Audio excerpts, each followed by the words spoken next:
Good afternoon, friends. Welcome to Coffee Break. This is Dr. Michelle Alignay. Magandang hapon, magandang araw, magandang gabi. It's a bright day for everybody. It's a Thursday. So join me for this Ask Dr. Michelle session. This is the second, the part two of our discussion for this week about questions that on family life, on relationships, and on your own well-being that you would like to ask. So join me, share this to family and friends who might need to have this open session that we're having in right now. So I would just only focus on the questions that you would be posting in the comment section. So if you are here already, friends, please please say hi. And the thing is, I would be answering a question that was asked the other day. Meron kasing pending question na hindi na nasagot the other day. And yun na lang muna ang aking sasagutin. So before that, let's look here. Hello, hello, Car. Oh, Car, happy first year anniversary to Secret Shares. Car Manuel is the host naman of another show called Secret Shares by our friends from the Feast Bay, Bellevue, Bellevue, Alabang. So one of the questions that was left hanging the other day, last Tuesday was that, Doc Michelle, I'm the person who's not comfortable with saying I love you always to my husband. That's why one time my daughter asked me if I love his dad. But what it's what I am. Not expressive, not malambing, but maasikaso to their needs. Am I a bad wife? Okay, that question was posed by one of our viewers the last Tuesday. Does it make you a bad wife if we are Does it make us a bad person? Does it make you a bad wife if you have those thoughts regarding masikaso naman ako pero hindi ako nag-I love you? Well, for me, let's not quantify it. Let's not moralize it as being good or bad. What we need to recognize is that am I well? Am I doing myself a favor, or am I doing my husband a favor if I don't say I love you more than ourselves? Yes, we can say that I am doing it at the tone of service. I am service oriented, but and this is how I am. I really don't express. But my challenge to you, if you are this type who don't really articulate your emotions, who don't really articulate what you really feel towards your loved ones, this is really a challenge because we might have our own love language that is words, that is maybe service, but are the people that we love receive it differently. Iba yung tanggap nila. So, posibleng yung anak mo, ba't hindi siya nag-I love you? So, nagtataka sila. It does not make you a bad person, but it shows actually, saying I love you shows intention. I would repeat that. I think yung capture last time, it's intention really matters because there's power in words. So if you are the type that who don't express really your love, especially with the people you love, because you're not comfortable, why don't you check, why am I not comfortable? What's my hindrance? Kailan ko pa to sasabihin?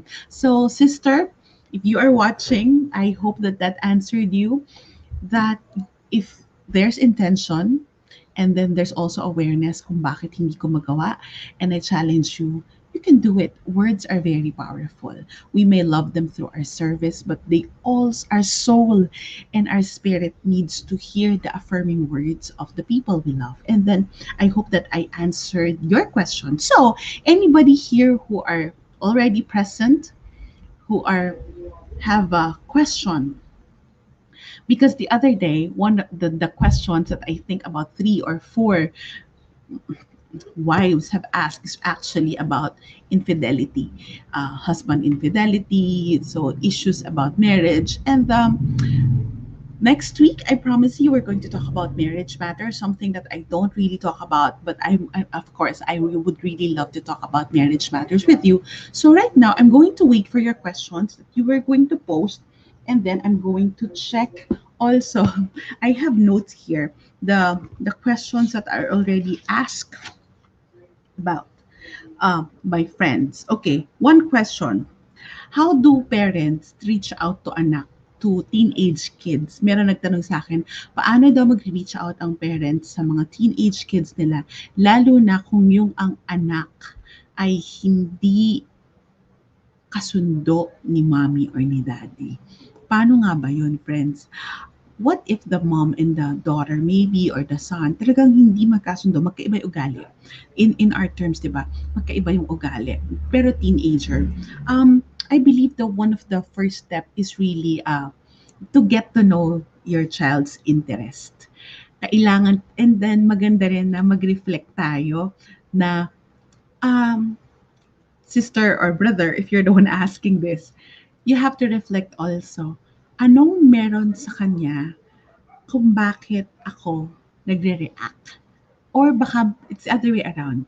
It's nice for you also to put yourself in your teenager's shoes, that anong meron sa nanay ko or sa daddy ko, bakit ako nagre-react?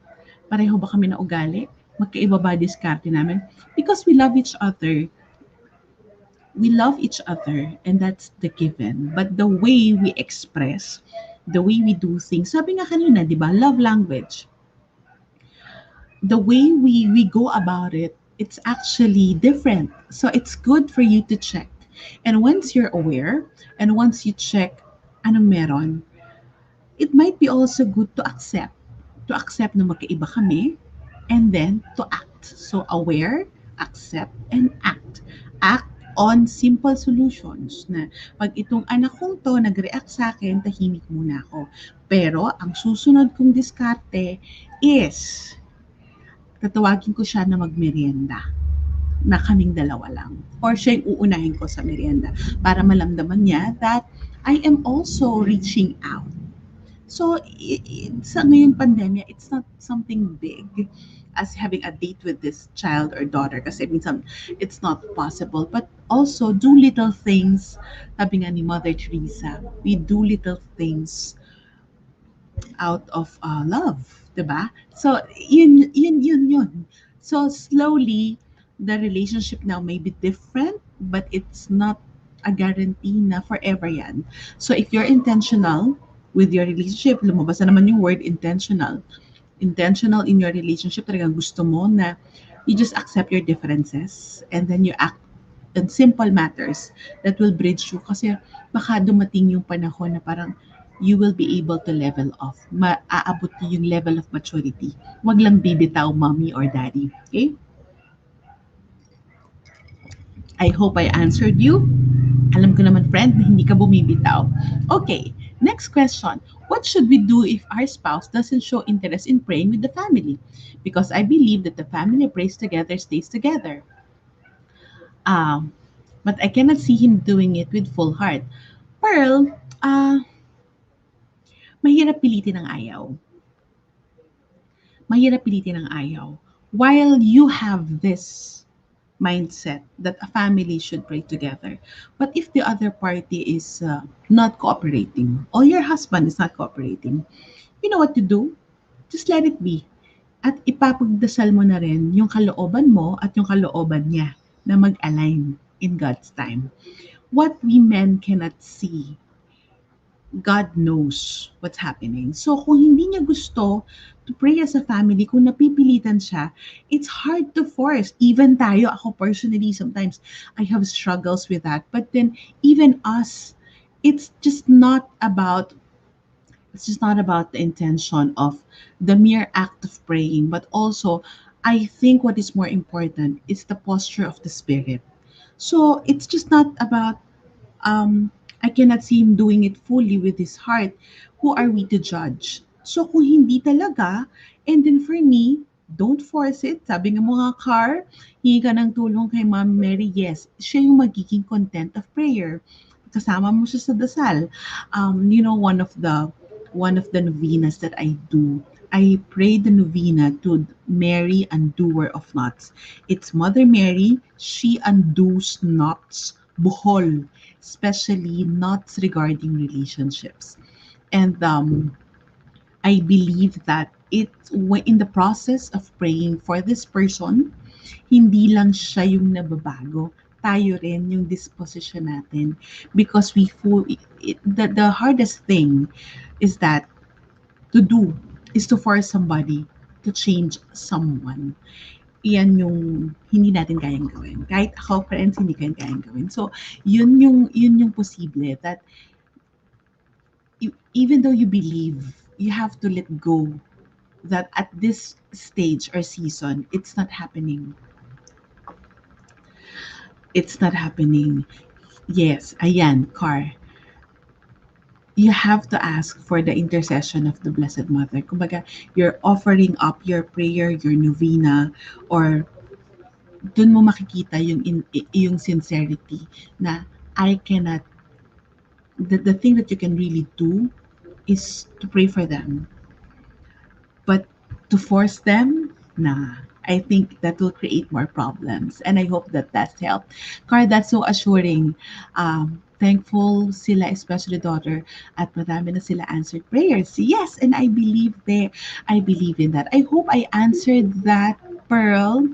Yes, that's called Jing. Do little things with great love. That's what Mother Teresa said. Same thing with this. So we do little things with great love, including prayers. So, okay, is there anybody here with the next question? Okay, ito madalas tanungin sa akin to. Do you have to always be strong? Or do you always have to show your kids na kasi masama daw mag-away. Sabi ng matatanda, masama daw mag-away sa harap ng mga anak, 'di ba?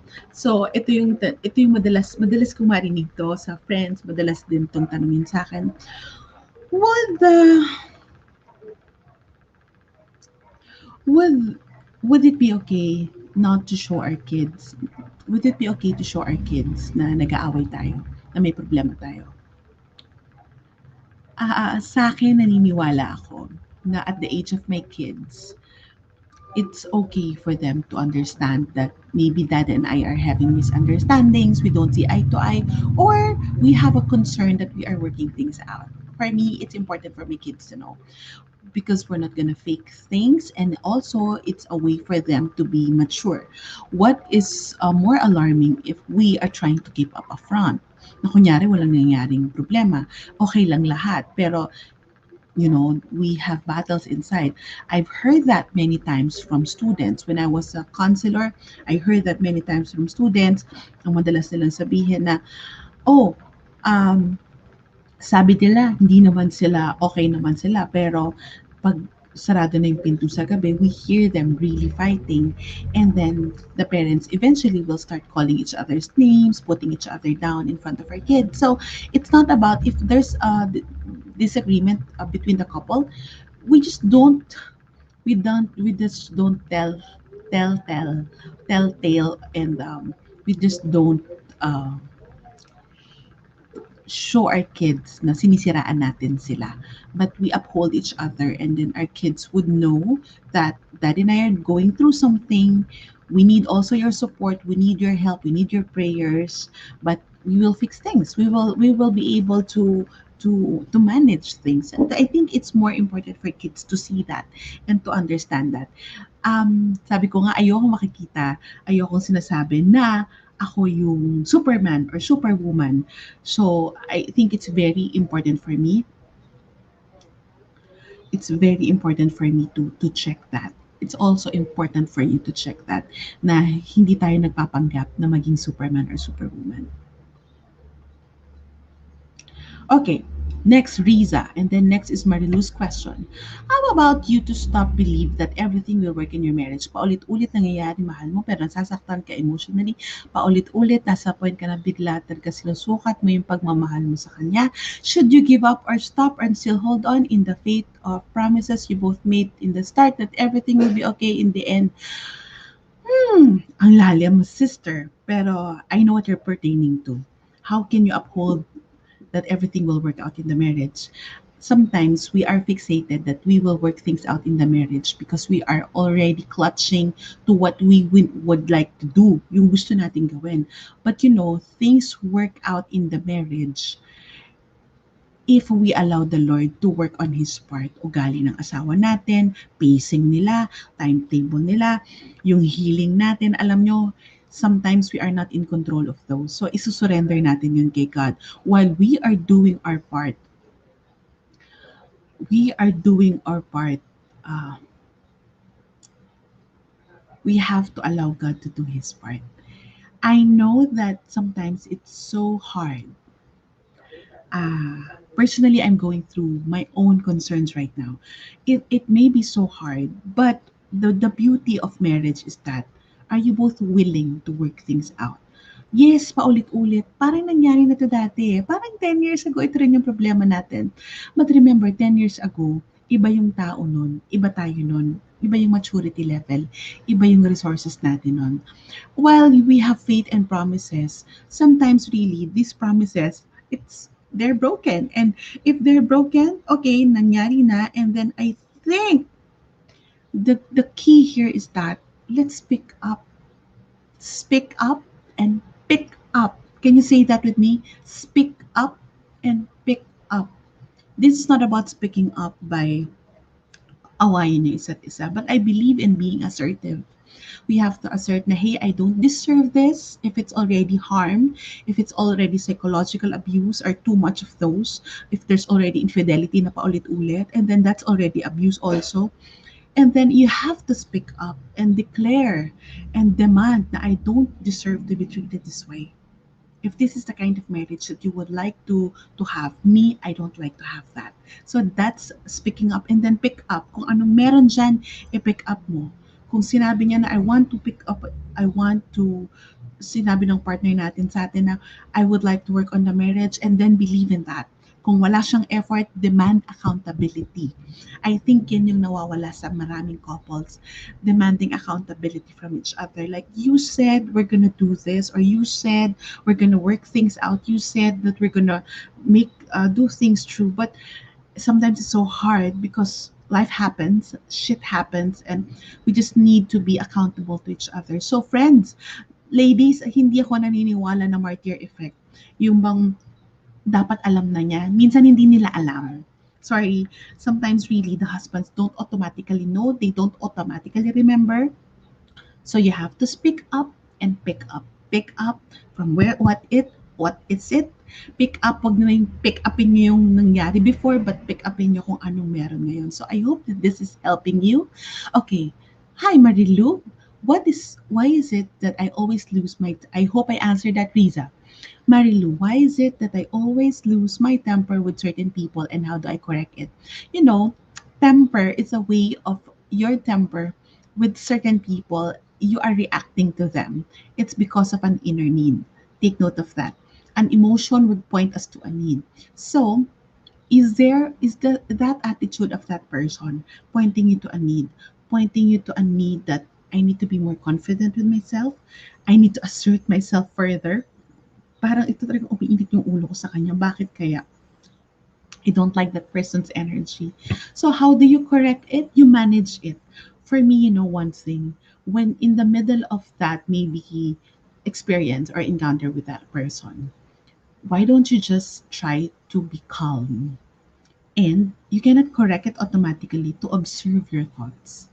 To observe what happens to you. Umiinit na ulo ko. Pag sinabi niya 'to, pag nakita ko siya, umiinit yung ulo. And then you start exploring why. Bakit kaya? Ano bang history nitong taong 'to sa'kin? Because maybe somewhere in your unconscious, that person triggers a sore note. It reminds you of a person that is had a traumatic event. It reminds you of something uh, something that is not pleasant for you. So that actually that temper and I like it. I like it, Marilu, that you are aware that that person is making you react that way. So you can start actually, you cannot correct what you are not aware of. So what you can name, you can tame. Can you say that with me?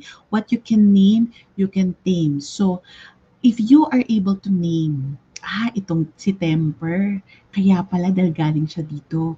So, from then on, you know already that you are encouraged to respond than react.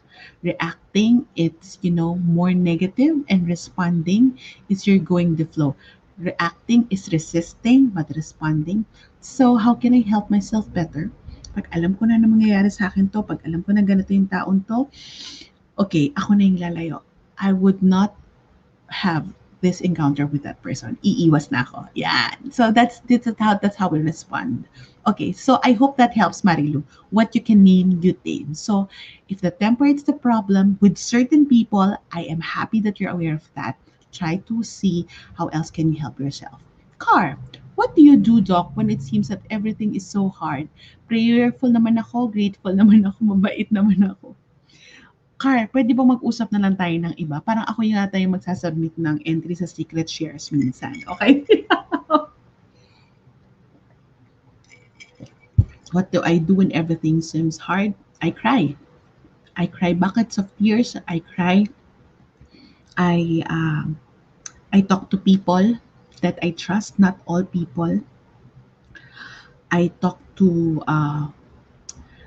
if it's too much for me, I go to mass. Sometimes actually, even if I'm prayerful, sometimes so hard to pray.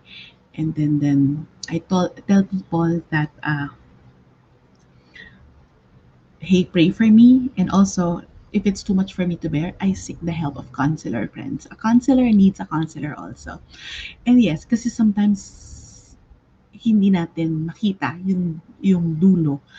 And ito, I hold on to this thought. If it's in the emotion, what we can name, we can tame. There's another quote that I would like to teach you. When we hope, we can cope. That's something that I'm holding on to. When we hope, we can cope. I cling on to hope that one day it will all make sense. Ever since I was younger, I like holding on to that. One day, Lord, I would understand why you allowed this to happen. I know that I'm in the middle of this tunnel right now.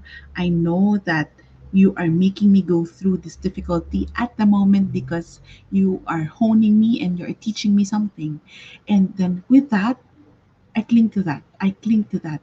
Na kahit na gaano kahirap, I cling to that because one day it will make sense. When we cope, when we hope, we can cope. Thank you for that, Valine. How are you? I hope you're good, dear. Okay, next. Ang dami pang tanong I remember what you said in one of the coffee breaks. Do not sanitize life for your kids. Is there an appropriate age po yung ready na sila to know about the misunderstanding of parents, how to avoid kids during taking sides, mom and dad. Okay, alam niyo pag high school yung mga anak niyo, developmentally ready na yan. Kasi they know about conflict, they know about interpersonal relationship. How do you avoid kids taking sides? Huwag niyong sisiraan ang isa't isa. If hindi ako naniniwala yung sinong mas mahal mo, si mommy or si daddy. Kasi yung daddy mo, ganyan eh. So, you don't blame each other. Even if meron kang puot sa asawa mo, even dito siya yung masama, let your kids be the judge of and let them take it from their eyes. Why did I say so? When I was a young counselor, I heard this from my students. Kung yung iba sabi na nag-aaway naman sila, kunyari hindi, alam naman namin. Meron naman ako isang estudyante na sabi niya, kahit nasiraan, grade 4, so about 10 or 11 years old kids, kahit siraan, pa ni mommy, si daddy sa akin, tatay ko pa rin yun eh. Tandaan natin, yung parents, ay iba sa pagiging asawa. Iba yung role ng parents sa asawa. So, iba yung relasyon ng anak natin with their fathers or us at iba yung relasyon natin sa asawa natin. Right? So, how do you avoid kids taking sides? Don't compare and don't call out each other. Huwag niyong sisiraan ng isa't isa so that the kids will still have a good relationship with each of you even if your marriage did not work because the marriage may not work but the parenting and the parent-child relationship that can really work, hindi dependent only in the marriage. I hope that helps you. I like that. Do not sanitize life for your kids. That's something that I written in my family goals book. Okay, next. Meron pa bang tanong?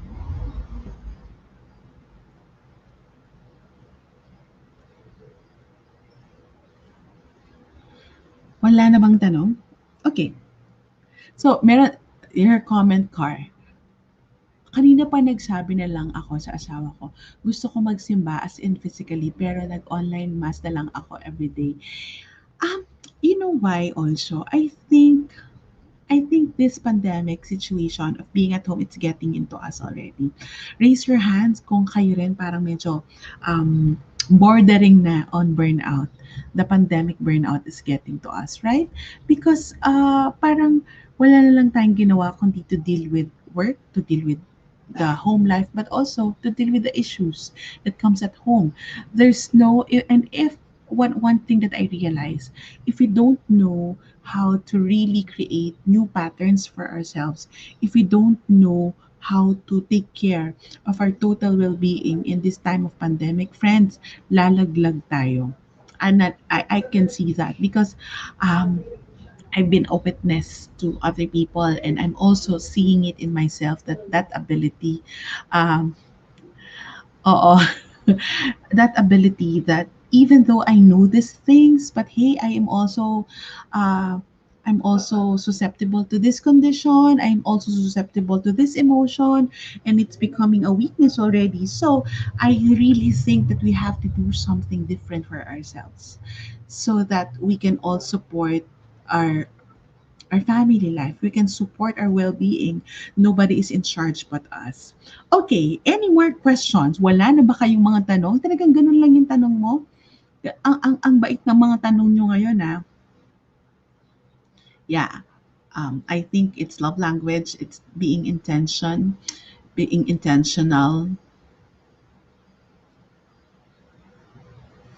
Risa, it's the same thing, being intentional.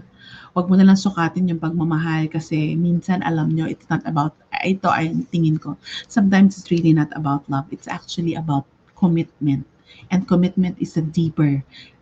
Sometimes love is just connected to the feeling, but commitment is way beyond that. That's why I really believe ever since I was young that love is a decision, relationship is a decision, and that alone can really save you. Okay, up to what extent we can share our marital affairs with others? Siyempre, other meaning trusted people or close friends lang. Dapat ba alam ni husband na nag-share ka sa iba? Hindi kasi ako into bad ba yun or dapat ba ganyan? I'm not, I don't term it as bad. I don't moralize things. If you want to trust people, trust the people who are trustworthy. If you are if you would like to trust people, you don't trust everyone. Ako, for personally, I don't trust everyone. May mga tao kasi na while they are concerned, hindi naman nila naintindihan. So bakit, lalo na ngayong pandemya, ang hindi ka naman makakapagpa-press con sa mga friends mo, di ba? So, alam ba ni husband na nag-share ka? For, I believe that if these are people that are trustworthy, you can just share away. Your husband should know. It depends on your dynamics. Kung sa tingin mo dapat bang alam ni husband na sinabi ko dito, depende yan sa inyong dalawa. Ako, personally, pag meron kaming concern, I tell my husband, so I told him to because I need help. And siya rin, minsan, sinabi ko kay ganito because I really need support. So that's your way of being accountable to each other. So it's really depending on your alignment. So dapat bang alam, ito na lang friends, our in a marriage, we should keep our own set of friends, and our husband should keep also their healthy friends, and we should also keep common friends. Hindi pwedeng kung sino lang yung kaibigan mo ay kaibigan din ng asawa mo kasi nawawala na tayo ng true identity. So, but you don't keep it like tinatag mo sa isa't isa. No. So you have, there are certain friends that you trust and then you choose that. I think in this pandemic, mas masusukat natin yung mga ganyang bagay. I hope that answered you, Jing. I'm excited with your book, Family Goals and the Beauty of Party. Yes, the courier, just pick it up. You'll get it tomorrow. Friends, if you are interested in my books, Family Goals and the Beauty of 40s, I can send out signed copies of that, and just message me in this Facebook page. It will go directly to my email, and then I can facilitate that for you. You can order directly from me. It's good gifts to friends turning 40 also. Okay. Last question. Differences of forgiveness and trust. Magkaiba yan. Siyempre, yung forgiveness, it's just there's a wrongdoing, and then you forgive. You just forgive, like what Jesus did to us. We are forgiven from our sins. But trust is you are relying on that person. Magkaiba yan, Jing, and it's something that you can start reading on and start exploring, because but sometimes without forgiveness, it's hard to work on trust. Okay, and if you don't trust the person, maybe it's because of lack of forgiveness. Okay. So next, last, Pamela, I think it would help if you have set of couple friends who are also family oriented, with whom you can trust to share your concerns. Like us, we have like groups or ninongs and ninangs na pwede consult. Pam, I agree with you, because you see what I these having a couple group or having good set of friends is called protective factors in marriages. How do you protect a marriage from infidelity? Normal talaga na may away, normal talaga na may differences, normal na parehong may pinagdadaanan yung couple, and then that shakes the marriage. But I believe in this, that it's just not only family oriented but marriage oriented. Couples who are intentionally working on the marriage, and that is critical. And for me and my husband, ever since that we got married, we belong to a couple community. So we met each other in a singles community. We moved to the couples community after spending time and then becoming leaders. Also, we moved to another community of families, and it like protects each other. You are with people who are imperfect, but trying to make a marriage work and walking in your marriage and faith life and family life in the light of your faith, in the light of your religion. So that is very important. So for friends, kung kayo ay walang couple group, kayo ay walang kung kayo ay walang community or spiritual community, join us at the feast. I belong to the Feast Valley Verde. Some friends here belong to other feasts, that you can also connect with people and with couples who are like-minded and who would like to make marriage work. Okay. I hope that I answered you. And last, this is the last I'll entertain. I don't know if it's a proper question. This has been a huge concern. We have an adopted child and she don't like to eat. What would be the proper questions to ask her? Uh, oh, but I don't know if that how old is that child?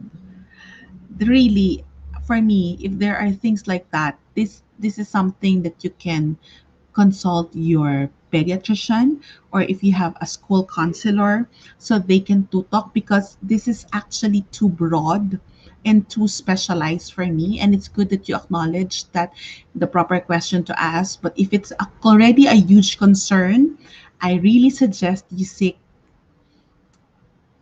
experts help, either your pediatrician because there's already eating, or you can be coursed through the school counselor if the school that she's in has school counseling. So please do get help already. Do get one-on-one counseling if needed, so that we do not know, is it emotional or mental reason. Magkasama po yan, magkakabit po yan. Okay, so na nangyayari ngayon, nagiging physiological reason na because you would not eat. So I hope that answered you, Dennis. This is something that you should be alert to get help soonest. Okay.